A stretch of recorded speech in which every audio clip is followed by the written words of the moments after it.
What's your name? My name is Alexa Powell. And why did you leave school? Well, I initially left school because I attended Medford Voc High. At the time, I was in foster care. Once I moved from Medford, I then moved to Dorchester, and then I began to attend Jeremiah E. Burke, which was a very different background of school where I came from.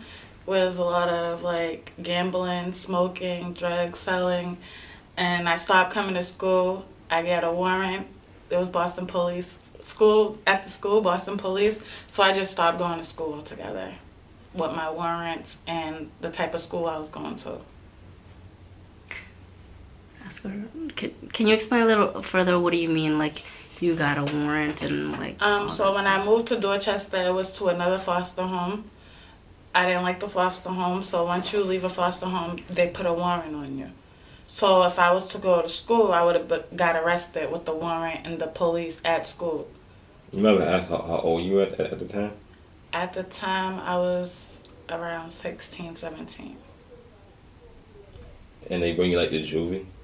If I was to get arrested, yes, I would be in one of the juvenile detention centers. So you avoided going to school because you didn't want the police to find you. Yes, I didn't want to get arrested.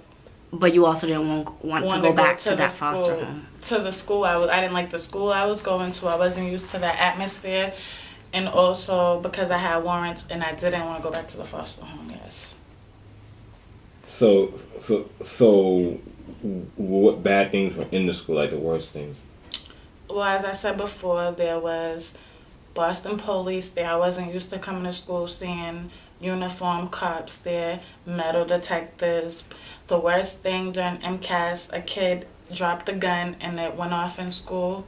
That made like the news and stuff, and that was kind of big at the time. And like I said, there's a lot of drug dealing and gambling, rolling dice in the school. So stuff like that.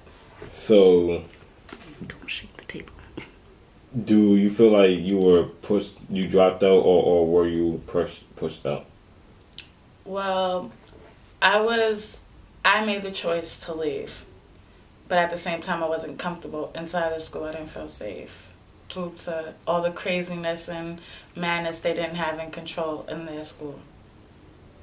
So what could the school have done to make the school a better environment or safe? Well, I think the school was overpopulated for one. Also, I mean, there's a lot of things, but at the same time, I think they were trying with the police and the metal detectors. They were trying. I guess that was the best they could do to control them, but it was out of control. So, do you think so? I have a question for you and other people that at that school. Yes. Do you think people were targeted by teachers and school administrators? I don't believe so. No, I think the administrative and the teachers did the best they can. I think it's more so the kids that didn't have self control. So, what things do you think they could have did to help the kids get self control? Well, things that they probably could have did more. Well, it's like I'm not even sure. The kids are just crazy. Like it was more so like gang related. The school is big, so it's like a whole bunch of different neighborhoods in one. So it's stuff that they can't control inside or outside of school. I don't think it's the school administrative or teachers, principals. Like they were doing their job, but it's the overpopulated school with all the different neighborhoods and people carrying guns to school because who knows who you're gonna run into in school. Okay, so let's argue. So some of the students, they were definitely a lot of that behavior and stuff. But do you also feel like maybe perhaps people in the school or adults like already had a stereotype about the students who were coming in, and those stereotypes translate in how they were treated students? I understand that question. So most of the teachers, for the most, when I went there, were African American, and that was the most of the students' race. If it wasn't Cape Verdean, they were African American, and they had those type of teachers.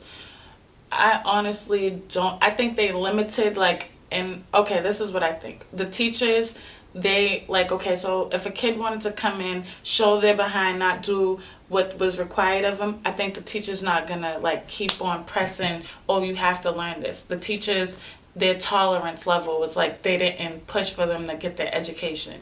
They weren't as strict as in Medford or Metco to get them to, you have to apply yourself. You have to, they were more so just, we'll go home, and I don't think, that's where I think they were wrong.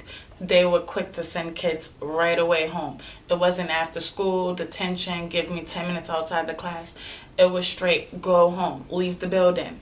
So, I mean, I know from my personal experience, just talking out loud or asking a question at the wrong time and then get sent home at like 11 o'clock in the afternoon, I mean, that made me feel like they didn't care about my education and why do I have to keep coming back here? So that was major. This happened often, or like Yes, sometimes? often. Yes. Very much often. They would just send people home, not even just out the class or go to the principals, just go home. In a way, did that almost feel like there was a message sent out, like, we give up on you? That, yes. Can you just say that? I feel like with the teachers pushing the kids out the classroom to completely at home was a way for them to just let their guards down, not care, and push the kids away. That's what yeah. Or, like... Give up on them completely, yeah. So basically, you think the school could have put more force on the students? That means. Yes. Force or support? Yeah, support. I meant Support. I mean, they had guidance counselors, so I mean, they could have sent them to the guidance counselor and say, "Go talk to your guidance counselor. Maybe something's bothering you." But they didn't really care enough to try to figure kids out or to want them to learn. If you don't want to learn, then that's your education. I don't care. But that shouldn't be their attitude. So I'm speaking on you and also the kids at the school. Did this? How did this affect your life negatively and positively, and how you think it affect the other kids' lives? So, like I said, when I would get kicked out of class, I would feel like I'm being pushed away. Like, you asked if I would feel like I'm pushed out of school, and those type of times where if I am asking a question at the wrong time or, debating with my teacher and they're not in a debating mood, to go home. So I would feel like I said, what's the point of being here? They don't really care about if I'm in school or if I'm learning or whatever the case may be. So I felt like it affected me because I would always wonder, why are you guys just sending kids home? We're supposed to be here to learn, Like, I never understood that. And the school environment affected me with the police and the police, oh man, what is it? The metal detectors. I wasn't used to that. And all the drugs going on, so excuse me, that made me not want to go to school. I was not comfortable in that school. But I never gave up on school. I was very intelligent, got double promoted. I enjoyed going to school, but it set me back a lot because here I am now, having been to a classroom setting since 2004. Now I'm just now getting my GED at 24. I just pre-registered last week. So that's a positive thing, you getting your GED and all that stuff?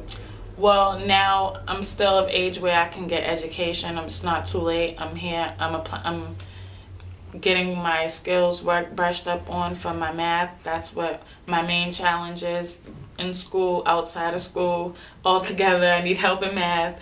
So since I've came to Youth Build Boston, I've got a lot of help in math. Now I'm confident in getting my GED, and also I will be getting a trade. I'm certified in building scaffolding and a lot of other things I've obtained since I've been here. So that's a positive. That's a positive.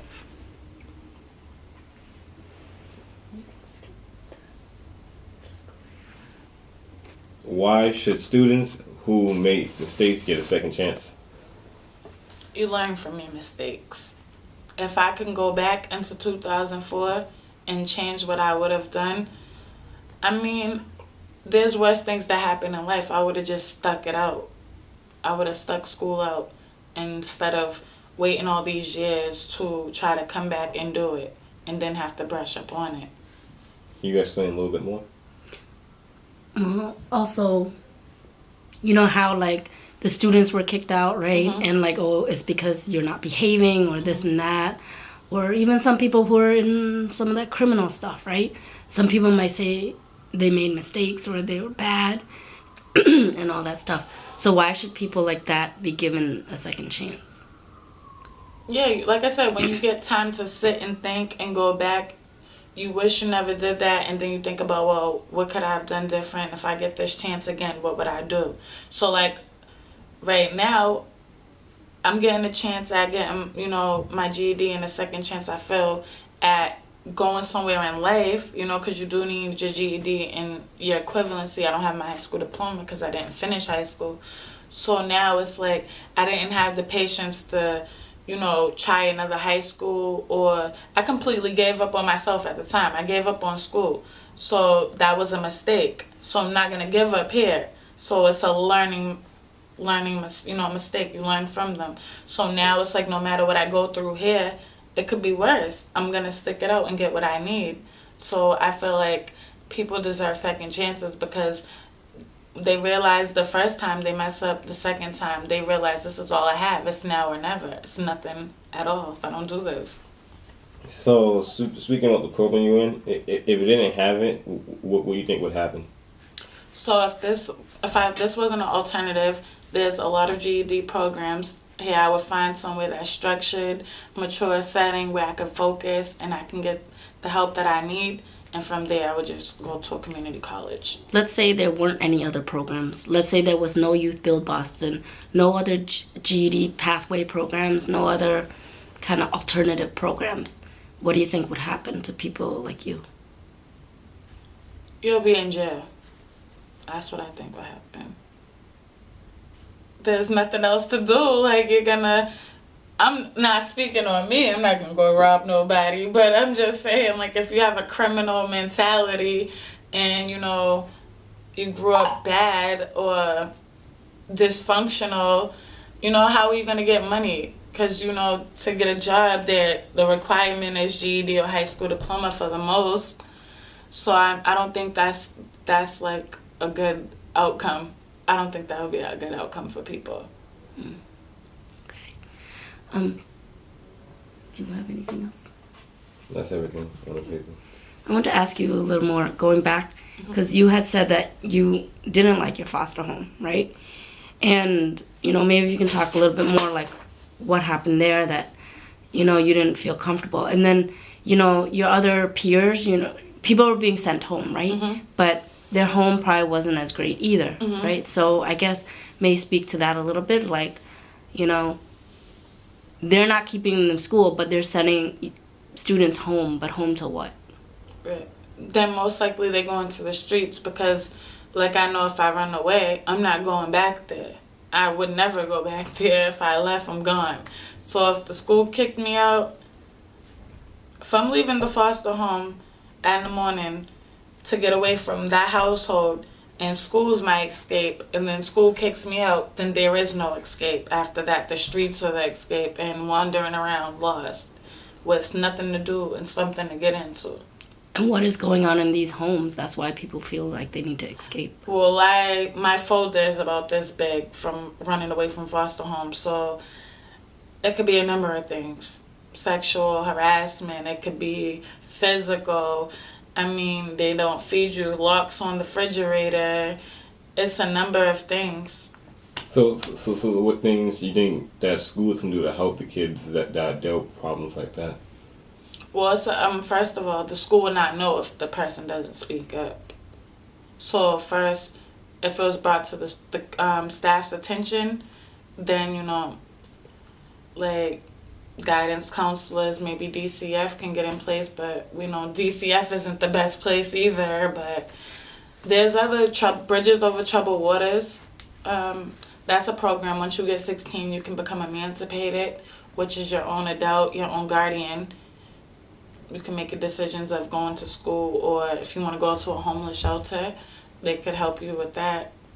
So if you don't want to go to foster care, there's like other alternatives for housing. Yeah, I think that's good. That's good. Anything you want to add? I think we're good. It's 15 minutes. Well, I honestly feel like anybody with a troubled past, dysfunctional home, doesn't matter if like your mom doesn't have a high school diploma or a college degree or your parents. I feel like you make your own life. I don't let nobody, try to make my life. I know what I want in my life or how I want to live my life, and I know what I came from, foster homes, living on Blue Hill Ave, gun violence. I have a 6-year-old daughter. I'm 24 years of age, and I'm just trying to make a better life, getting a career to better my life. So, I mean, if you make mistakes in your life and there's a little bit of challenges, I'm sure you can overcome them. And there's a way to get past that and better your life. So just stick it out, overcome the struggle, and you can be who you want to be. Yeah. Thank you.